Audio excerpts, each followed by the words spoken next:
Rumours in Formula One usually dissolve within a day, but when a story involves both Ferrari and Lewis Hamilton, it mutates into obsession. The whisper began in a Swiss publication. A quiet note claiming Oscar Piastri had become a serious long-term target for Ferrari.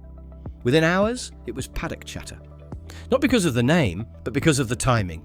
Both Hamilton and Leclerc's contracts run out at the end of 2026. That's the exact moment Ferrari's next era begins. Inside Maranello, sources describe a shadow analysis led by Ferrari's performance department, a direct telemetry comparison between Hamilton and Piastri during qualifying laps from Singapore. The data wasn't stolen, it was sourced legally through FIA archives and public speed traces.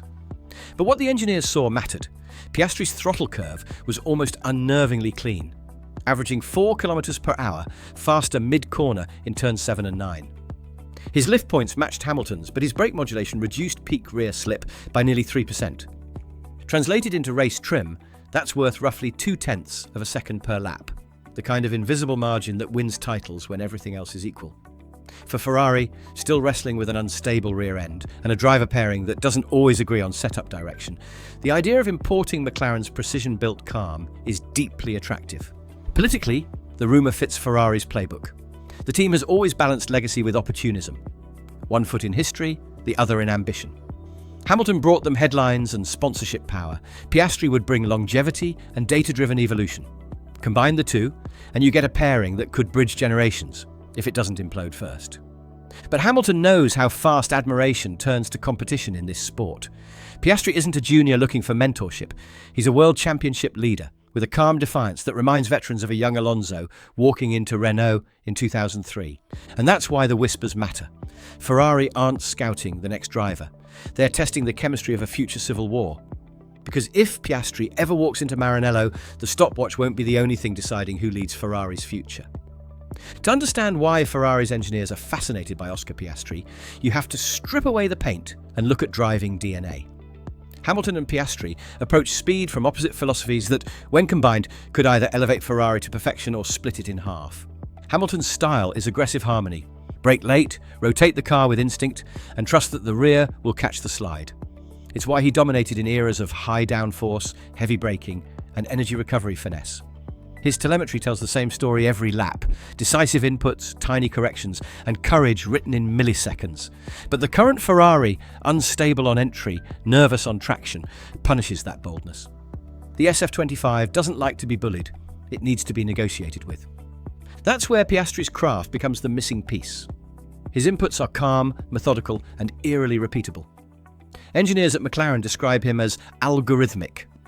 Same brake release, same throttle trace, corner after corner. In qualifying trim, his steering variance is just 1.7 degrees between laps, compared to the average of 2.3 among frontrunners. That precision translates into predictable tyre behaviour and, crucially, faster mid-corner speed when grip starts to fade.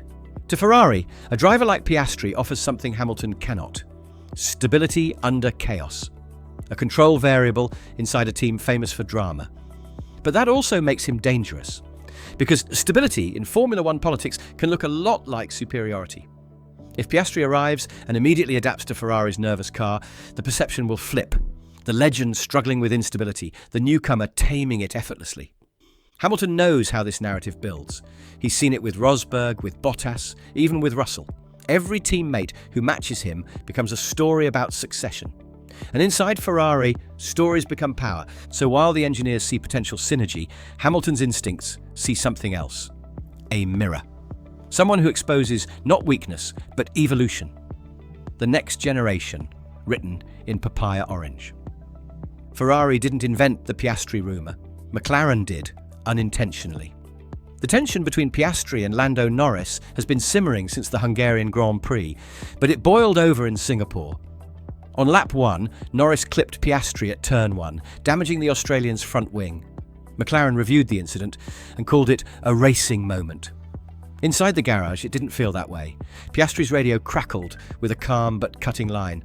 That wasn't very team-like. It wasn't anger. It was detachment, the tone of a driver realizing loyalty has limits. Ferrari noticed. Within days, reports in Italian outlets suggested that Maranello's driver scouts had compiled an attitude dossier on Piastri, analysing his communication style, radio temperament and team adaptability. What they saw matched Ferrari's internal wish list: discipline under pressure, minimal emotional volatility, and the kind of composure Hamilton once carried before politics eroded it. Meanwhile, inside McLaren, quiet friction was growing. Piastri had been asked to yield to Norris twice that season, in Hungary and Italy, under team orders designed to protect the constructors' standings. Both times he complied, but engineers noted the shift in tone. His post-race debriefs became shorter, more clinical, and his manager, Mark Webber, began attending every strategy meeting personally. That's not micromanagement, that's protection. Webber knows the signs. He lived through a similar imbalance at Red Bull when Sebastian Vettel became the team's favourite son. He saw how easily a number 2 label sticks, and he won't let Piastri wear it. Ferrari, for all their chaos, understand respect. They don't promise comfort, they promise hierarchy through merit. And that is exactly what Piastri's camp wants to hear. Because in a world where perception becomes reality, McLaren's small favouritism risks pushing their quiet genius toward the scarlet team that never apologises for politics. What makes this fascinating isn't that Ferrari want Piastri. It's that McLaren might be pushing him there. Behind every great driver in modern Formula One, there's a strategist who knows when to play silent and when to detonate a story. For Oscar Piastri, that strategist is Mark Webber, and he's playing the long game. To Ferrari, Webber is more than a manager. He's a familiar ghost from Red Bull's golden era, the man who once navigated the politics of favouritism with quiet fury. He's seen how power shifts inside a team when the optics turn. And now, he's turning that knowledge into leverage. After Singapore, Webber's movements changed. He skipped sponsor events, attended McLaren's race simulations, and met privately with 2 Ferrari advisors during Monza weekend, a meeting confirmed but quickly downplayed as coincidental. Those who know Webber's style don't buy coincidence. His approach is surgical: control the rumour just enough that it becomes useful, but never deniable. Inside McLaren, team principal Andrea Stella reportedly confronted him over speculation destabilising the garage. Webber's answer was classic understatement. Oscar's focus is on driving. The message behind it was sharper. And my focus is on his options. Here's what makes it powerful. Piastri's contract technically runs until 2028, but insiders believe there's a performance clause triggered if McLaren fail to finish within the top 3 of the constructors' standings in either 2026 or 2027. That clause would allow a negotiated release, similar to the one that freed Fernando Alonso from Renault in 2006. Another Webber-era move Briatore himself engineered. Ferrari, watching from the sidelines, see not a rumour but an opening. Combine that with Hamilton's own uncertain timeline, a 42-year-old veteran facing his last realistic title window, and Webber's plan becomes clearer. He doesn't need to force a move now, he just needs to ensure the door stays open until the right contract converges with the right crisis. In the chessboard of Formula One, leverage is everything, and Webber is quietly setting up a checkmate, one that could leave McLaren scrambling, and Hamilton sharing his garage with the very driver Webber once wished he'd been. Ferrari's leadership like to pretend they plan year by year. In truth, they plan in eras. One car, one regulation set, one driver identity. Inside Maranello, there's now talk of a double timeline strategy, balancing Hamilton's short-term championship push with a long-term transition built around whoever will lead them into the late 20s. Oscar Piastri fits perfectly into that equation, not because Ferrari want to replace Hamilton, but because they've learned the cost of betting everything on a single driver. Fred Vasseur, Ferrari's pragmatic team principal, has been quietly running parallel projects since Hamilton's arrival. One task force, internally dubbed Project Continuum, is studying driver adaptability under the 2026 hybrid regulations. The other, Project Legacy, focuses on commercial sustainability and marketing synergy after Hamilton's contract expires. Both projects intersect at one name: Piastri. He offers youth, consistency, and an Australian fan base that Ferrari's sponsors see as an untapped goldmine. The numbers make the business case irresistible. Ferrari's social engagement jumped 40% after Hamilton's signing, but plateaued within months when results didn't follow. By contrast, McLaren's digital growth, fueled by Piastri's rise and Norris's dual fandom, has sustained an average 7% monthly climb in global engagement. To Ferrari's marketing division, that's not trivia. It's leverage when negotiating sponsor renewals and new commercial partners under the 2026 regulation reset. But the sporting side is where the real gamble lies. Ferrari's simulation data shows that Piastri's precise throttle application could extract up to 0.15 seconds per lap under the new power delivery model, particularly on medium-speed circuits like Imola and Suzuka, where hybrid torque management will define pace. Pair that with Hamilton's legendary adaptability, and you get a pairing that, and on paper, covers every performance variable. Still, inside Ferrari's boardroom, one debate keeps resurfacing. Can two number ones coexist under one roof? The scars of Schumacher Barrichello and Alonso Massa run deep. Because if history has taught Ferrari anything, it's this. The moment two drivers share equal power, Maranello stops being a team and starts being a battlefield. For Lewis Hamilton, the Piastri rumours cut deeper than any headline about form or failure. They challenge his identity inside Ferrari. Is he the architect of a new era or a placeholder for it? After 2 seasons of turbulence, Hamilton's role has become paradoxical, both cornerstone and contingency. The man who was signed to lead Ferrari back to glory now hears whispers of his own replacement walking through the door. Privately, sources close to Hamilton's camp admit that his reaction to the Piastri speculation was measured but alert. He's been here before, with George Russell at Mercedes, Nico Rosberg before that. Each time, he turned threat into fuel. But Ferrari is different. This isn't a corporate machine like Mercedes.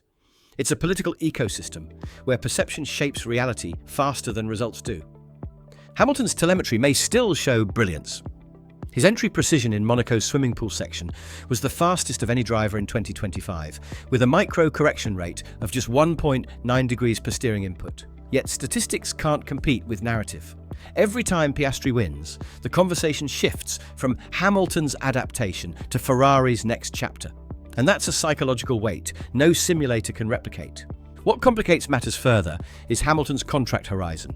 His deal runs until the end of 2026, with an optional extension contingent on performance alignment, a clause that effectively ties renewal to Ferrari's championship trajectory. If Ferrari falter, Hamilton holds the power to walk. But if they recover, Ferrari regain control and could decide to transition early. In that calculus, Piastri isn't just a name, he's leverage. The irony is that Hamilton's greatest weapon, his self-awareness, may now be his vulnerability. He knows legacy cannot survive stagnation.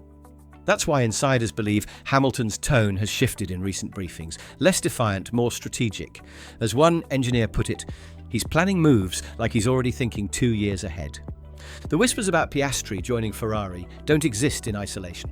They're tied directly to the biggest variable in Formula One's future, the 2026 regulation reset. Every technical director in the paddock describes it as a complete architecture reboot. Power units will move to a 50-50 hybrid split between combustion and electric energy, cars will shrink in size, and aero efficiency will replace downforce as the new currency of performance. For Ferrari, that transformation represents both salvation and threat. Under the current rules, the SF25's rear instability and inconsistent tyre window cost Hamilton roughly 0.22 seconds per lap to McLaren's benchmark. Under the new regulations, those weaknesses become irrelevant, replaced by entirely new limitations. The challenge is who adapts faster. This is where the Piastri equation becomes strategic. Hamilton thrives in eras of instability. Piastri thrives in eras of precision. Ferrari's simulation data, shared internally between chassis and power unit departments, shows the 2026 car will demand both. Drivers will need to manage real-time battery harvesting and deploy decisions mid-corner while maintaining aerodynamic efficiency through unpredictable wake turbulence. That's half engineering, half instinct. One team insider put it bluntly, you'll need one Hamilton and one Piastri to understand the car. But the opportunity comes with risk. A dual-generation lineup could accelerate Ferrari's adaptation curve by months, or tear apart the garage within weeks. The engineers see synergy, the political wing sees volatility. The last time Ferrari tried to merge eras was 2010, when Alonso and Massa coexisted uneasily until strategy calls turned toxic. Still, the stakes are too high to ignore. McLaren's current dominance could evaporate overnight if Ferrari master energy efficiency earlier. Red Bull, now without Adrian Newey, might falter under the hybrid balance. For the first time in years, Ferrari can reset the playing field. If they get it right, Hamilton's final chapter could become redemption, and Piastri's arrival could mark the dawn of a dynasty. But if they get it wrong, the legend and the prodigy could destroy each other before a single lap of 2027 is run. When the rumour of Piastri to Ferrari broke, it didn't just send ripples through Maranello. It unsettled the entire Formula One grid. Rival teams read between the headlines. This wasn't just a driver story, it was a signal that the market for 2027 was already open 2 years early. At McLaren, Andrea Stella's tone shifted from calm optimism to guarded frustration. The team that once celebrated harmony now feels a faint echo of the Alonso-Hamilton tension from 2007. In briefings, Stella emphasised mutual respect between Norris and Piastri, but engineers noticed subtle changes. Car upgrades now skew slightly toward Norris's preferred setup balance. For a driver as sensitive as Piastri, that's not just technical, it's personal, and Ferrari's observers are watching every misstep. Red Bull, still navigating life without Adrian Newey, are reportedly monitoring the situation closely. Helmut Marko has already floated Piastri's name internally as a possible long-term Verstappen replacement if the Dutchman ever exercises his rumoured exit clause. Aston Martin too are quietly in the mix, especially if Alonso retires at the end of 2026. But it's Ferrari who hold the momentum. They have the seats, the leverage, and the myth. Even within Ferrari's own camp, the story is reshaping priorities. Leclerc's entourage has grown anxious. His entourage knows that if Piastri enters the picture, the team dynamic shifts overnight. One senior engineer joked, "We might need colour-coded garages just to tell the politics apart." The FIA, meanwhile, remains publicly neutral but privately wary. A Hamilton-Piastri pairing at Ferrari would instantly become the sport's most marketable story. Veteran legend meets clinical prodigy. But it would also reignite concerns about internal fairness, team orders, and the inevitable number one debate. In the end, every paddock whisper leads back to the same conclusion. Whether or not it happens, the rumour has already done its job. It has shifted the balance of power. McLaren are now reactive, Ferrari are proactive, and Hamilton knows the clock is ticking. Because if 2026 defines Ferrari's technical future, 2027 may decide who actually leads it. Formula One doesn't deal in coincidences, it deals in signals. And everything about the Piastri-Ferrari connection feels like one. The data overlays, the boardroom whispers, the calculated silence from Mark Webber, and the diplomatic tone from Hamilton's side, they all point to a paddock preparing for change. Whether or not the deal ever happens, Ferrari's interest in Piastri reveals something deeper about the Scuderia's mindset. They're no longer chasing the perfect car. They're chasing the perfect combination of eras, the old guard's instinct paired with the new generation's precision. On one side stands Lewis Hamilton, 40 years old and still the most complex competitor in the field. A man whose legacy is built on adaptation, not comfort. On the other stands Oscar Piastri, the driver who makes perfection look effortless, his composure as sharp as his telemetry. Together they could form Ferrari's most intriguing lineup since Schumacher and Barrichello, or its most combustible since Prost and Mansell. The mathematics of the championship tell one story. Hamilton's current form, Ferrari's deficits, and McLaren's rise suggest his 8th title window is narrowing. But history, and Hamilton's history in particular, tells another. Every time the sport resets, so does he. And if the regulation reboot in 2026 creates chaos, Hamilton will find order in it. The real question is whether Ferrari will still be his team when that chaos hits. Because once Piastri's name is on Maranello's radar, it never really leaves it. The Scuderia don't scout, they stalk. They wait for the political storm to clear, then strike when nobody expects it. So here's the dilemma that could define the next era of Formula One. Will Ferrari's pursuit of perfection unite 2 generations of driving genius, or ignite the very civil war that keeps them from ever winning again? And as the teams prepare for the final development cycle before the 2026 reset, one thing is certain. Every rumour, every radio message, and every quiet meeting in the paddock now has an audience. Because when Ferrari start planning 2 years ahead, it usually means one thing. They've already made up their minds.